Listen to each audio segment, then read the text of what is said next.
Hoy día las UCI están llegando cada día gente más joven a nuestro servicio de urgencia y eso ha sido tremendamente complicado para nosotros. Se ha triplicado la cantidad de camas, sin embargo ha sido insuficiente en este momento donde estamos con sobre 8.000 casos y probablemente lleguemos a 10.000 casos en los próximos días.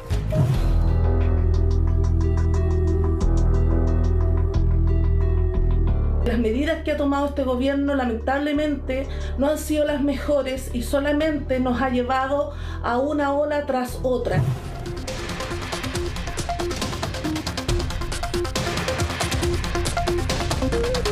Obviamente que sobre un 95%, cuando esto se acerca a un 99%, probablemente el colapso ya es total. Es un sistema colapsado. ¿Podría colapsar más en las próximas horas? Lamentablemente sí. Una preocupante alza en los contagios con COVID, hospitales y recintos médicos trabajando al límite y unidades de urgencias llegando a un estado crítico. ¿Cuál es el riesgo de que esto siga sin mejorar? ¿Cómo se ven afectados los pacientes? ¿Por qué es tan preocupante el escenario a nivel hospitalario actual? Estamos trabajando con un sistema que se llama camas calientes. O sea, sale un paciente de alta y llega inmediatamente a otro. Si nos mantenemos tan colapsados como estamos actualmente, lamentablemente las cifras de junio pueden ser aún peores.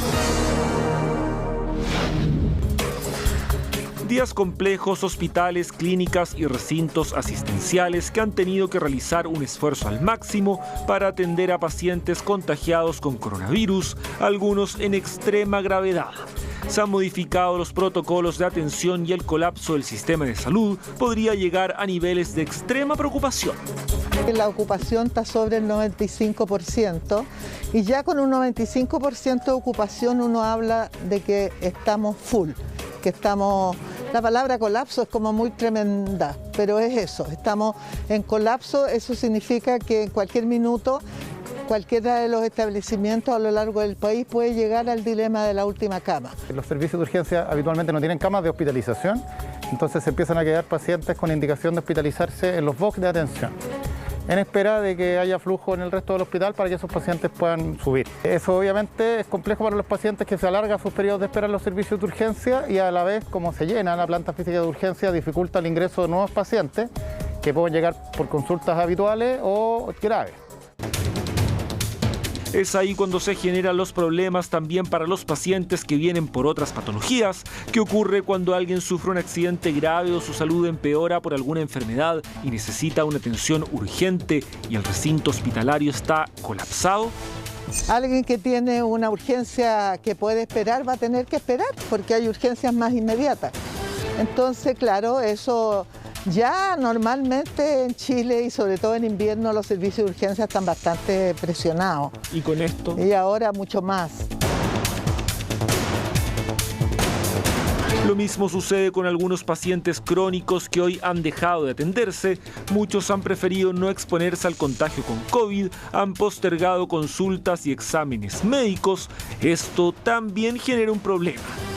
Generalmente pasan las guerras, pasan los desastres, que baja la consulta de pacientes con otras patologías, pero 2, 3, 4, 6 meses después rebota porque la gente se sigue enfermando y empiezan a llegar en estadios más graves de la enfermedad. Nos pasó Interola, que tuvimos muchos pacientes con cánceres muy avanzados, que varios casi no habíamos visto en 10 o 15 años atrás, tumores lamentablemente muy avanzados, varios fuera de alcance terapéutico. Entonces se deteriora el pronóstico de todos los pacientes finalmente. A esto hay que agregar dificultades que son generalizadas y que tienen relación en los problemas permanentes que han tenido que enfrentar los trabajadores de la salud en medio del colapso del sistema. Algunos con licencia y otros incluso con estrés. Estas semanas van a ser semanas críticas de trabajo intensivo y por sobre todo de un compromiso mayor del funcionario público sanitario. Los funcionarios públicos sanitarios de este país están dando su mayor esfuerzo. Esa realidad que mencionan estos especialistas también tiene relación con la preocupación que existe respecto a la escasez de camas UCI a nivel nacional. El tipo de pacientes es fundamentalmente más joven. De hecho, la población menor de 39 años pasó a ocupar el segundo lugar de ingreso a nuestras unidades de cuidados intensivos después del grupo etario de 50 a 59 años. Y esto es un cambio muy importante con respecto a la primera ola, que en general el promedio de edad era de mayor de 60 años. La gente que hoy ingresa es mucho más joven. Según el informe diario del Ministerio de Salud, dado a conocer hasta el sábado 5 de junio pasado, la falta de camas en la región metropolitana era inquietante. De 2.584 camas habilitadas, 2.554 estaban ocupadas, es decir, había solo 30 camas disponibles. Para que la gente entienda ese número, es que si se producen un número de ingresos elevados diarios a la unidad de cuidado intensivo, estamos hablando sobre 10 ingresos diarios, sobre 2 o incluso sobre 15 ingresos diarios, significa que el sistema ya está totalmente en el colapso. Ese es el número que hay que comprender. La única forma de que este número 30 no fuera tan complicado sería que los ingresos diarios disminuyan mucho. Estamos hablando de 5 o incluso que se produzcan más egresos que ingresos a la unidad de cuidado intensivo. Nosotros hemos tenido que acomodar el funcionamiento de los intensivistas staff, varios yendo los fines de semana varias veces, digamos, y hay uno que queda a cargo del flujo. Hoy día, Rodrigo, que está a cargo de nuestra unidad, nos informaba que en la mañana teníamos una cama libre y iba a llegar un potencial trasplante hepático, pero finalmente no fue efectivo, así que esa cama iba a quedar disponible para uno de los 3 pacientes con COVID grave que estaban llegando a la urgencia. O sea, ustedes como hospital clínico de la Universidad de Chile tenían una cama disponible. Claro, eso es lo habitual. O sea, cuando tú dices que en la región metropolitana quedan 30 camas, tenemos más de 30 hospitales y clínicas en la región metropolitana. Entonces, lo habitual es que tenga o ninguna, o una, o 2, o 0. En la cuarta región de Coquimbo el panorama era aún más grave. En igual periodo al ya mencionado no habían camas disponibles. De las 135 disponibles, todas estaban ocupadas. Mientras que en Aysén, de las 3 habilitadas, solo quedaba una sin ocupar. En Coquimbo no hay cama. En Aysén hay 1 o 2 camas y etcétera. En Antofagasta también estamos con problemas de cama. Pero ¿dónde está la otra parte? Y la otra parte son ustedes. La otra parte son los ciudadanos que no han comprendido la real situación de esta pandemia. Hoy día que el sistema público y privado ha aumentado en un 400% el número de camas críticas. Se ha hecho un tremendo esfuerzo. Si el tema ahora está en que la sociedad plena, todos, entendamos que no hay camas UCI para todos los chilenos. Si analizamos nuevamente el reporte del MinSal, esta gráfica nos muestra que quedaban 2 camas disponibles en la región de Tarapacá, 5 en Atacama, 4 en la Araucanía y 5 en la región de Los Ríos. El dilema de la última cama se produce cuando estos mismos flujos que yo te estaba explicando se lentecen de tal forma que necesitamos hospitalizar a pacientes no en los lugares adecuados. ¿Ya? Un paciente grave, politraumatizado, etcétera, como los ejemplos que tú estás poniendo, requiere una unidad de paciente crítico, con equipamiento de paciente crítico, con personal que está especializado en paciente crítico. Si no hay camas, ese paciente tenemos que dejarlo en la urgencia, donde no está el equipamiento adecuado, donde no está el personal idóneo y por lo tanto el riesgo de complicarse o fallecer ahí es mucho mayor que en la unidad de paciente crítico. El mismo informe revela que hasta el 5 de junio pasado en la región metropolitana había 1.934 pacientes con COVID internados en la UCI y 1.594 con ventilador mecánico. Necesitamos incentivar en forma importante el autocuidado, que volvamos a comprender que la vacuna es uno de los pilares.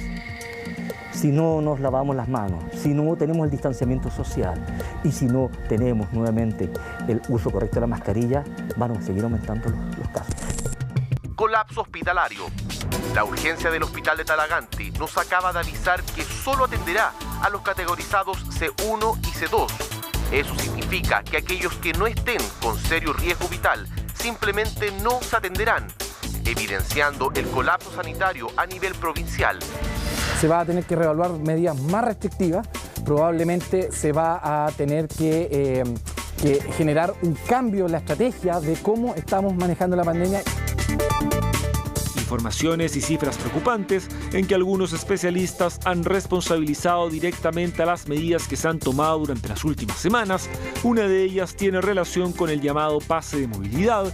El pase de movilidad probablemente es una idea, es una muy buena idea, es una buena idea que se funda en elementos como por ejemplo que va para darle protección de salud mental a las personas y por lo tanto nosotros creemos que el pase de movilidad en sí no es una mala idea. El problema fue el momento en implementarlo. ¿Se debe congelar el pase de movilidad que existe hoy?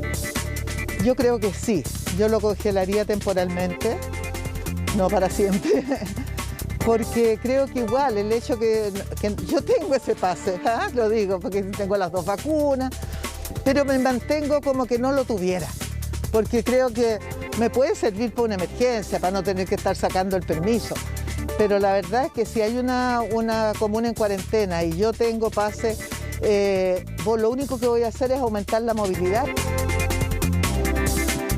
Y ahora estamos esperando que llegue toda la gente que se fue al sur autorizada con el carnet verde, porque nosotros ya sabemos que va a haber otra ola y por lo tanto es por eso mismo que nosotros estamos pidiendo a las autoridades que les den vacación a los trabajadores. Necesitamos un descanso para ellos. Ante las críticas, hoy existen voces de distintos sectores que hacen un llamado urgente a eliminar este permiso. Opiniones que hacen alusión principalmente a la libertad que se entregó a la ciudadanía. Muchos fueron a las playas y otros salieron de sus casas sin motivos de fuerza mayor. Ahí estuvo el problema, sumado al cuestionado permiso de vacaciones. Ahora urgen medidas de fondo.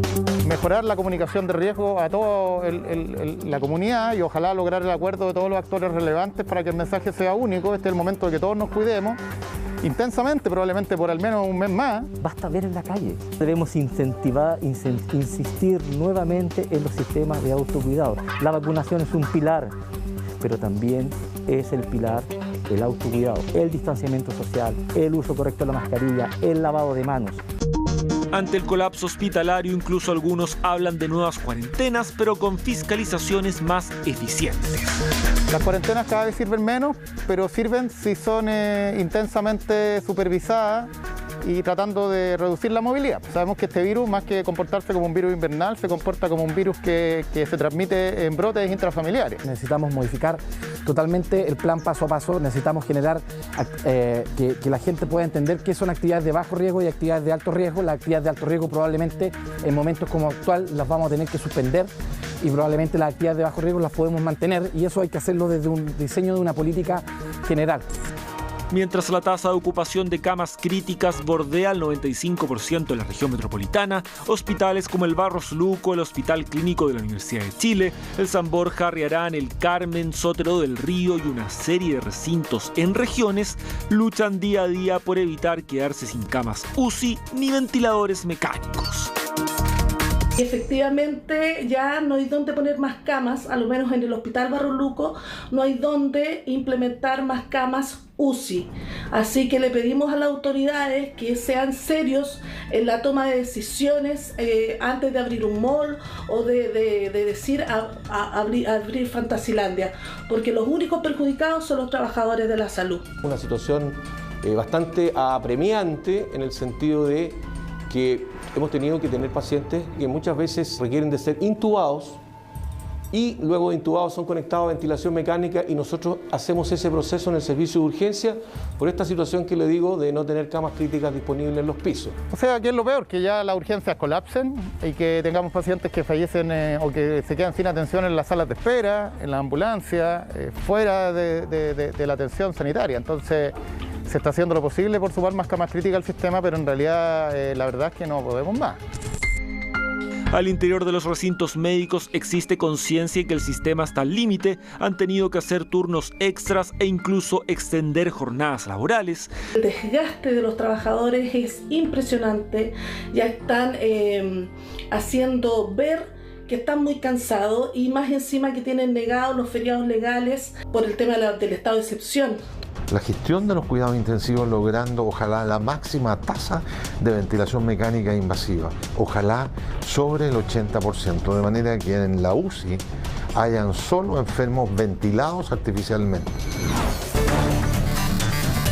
Es el estado crítico del sistema de urgencias a nivel nacional. Estos especialistas exigen nuevas medidas a las autoridades, pero al mismo tiempo conciencia de parte de la ciudadanía para evitar que los contagios sigan aumentando, así aliviar la carga hospitalaria y liberar nuevas camas para los pacientes.